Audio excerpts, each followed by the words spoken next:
ग्रामीण आत्मनिजुक्ति प्रशिक्षण सभागृह रे जिला स्तरीय निर्माण श्रमिक कल्याण समारोह अनुष्ठित।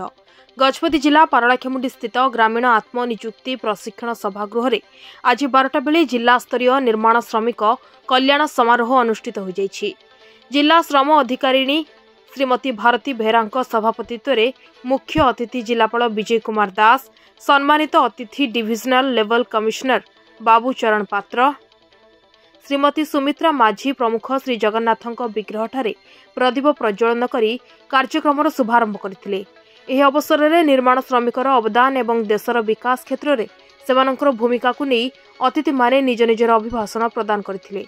एथिसह जिलार मोट 445 जन निर्माण श्रमिकों को मृत्युजनित विवाह शिक्षा भली विभिन्न क्षेत्र में प्राय 3,35,58,200 टंका आर्थिक अनुदान प्रदान करा जायतिला।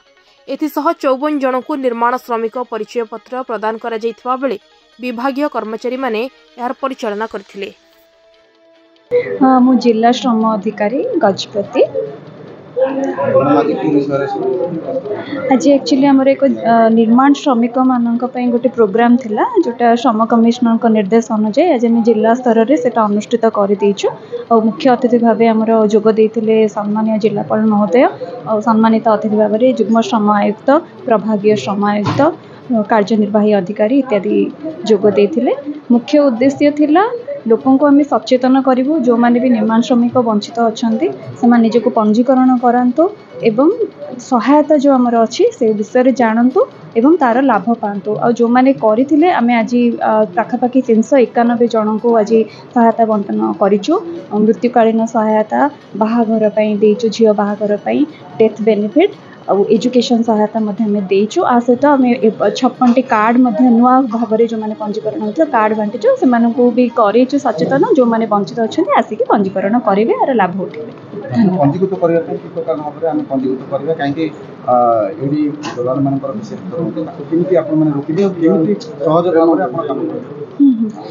आम सेटा बारंबार वार्ता दौर आमर गोटे रथ भी बाहरी सचेतन रथ जोटे कि क्लीयरली कहुच्ची 20 टंका केवल सहायता राशि निजर बैंक खाता, आधार कार्ड, कार्य प्रमाण पत्र निजे जानतु। आउ आपणकर जनसेवा कौन से दलाल हाथ में पड़तुनि। जनसेवा केन्द्र रे भी जो से माने भी एंट्री करेंगे तापाई भी निर्धारित होइछि मूल्य 20 टंका मात्र आमर रजिस्ट्रेशन फीस। आउ या सहित एथिपाई आमर रथ मध्य गोटे बुलीछि भल आप पचारे मुझे कही पार्ली ये भाव में आम वार्ता दौचु जिते बड़े भी आम लिफलेट माध्यम भी सचेतन करूँ लोक को कौन से दलाल शिकार होते। धन्यवाद।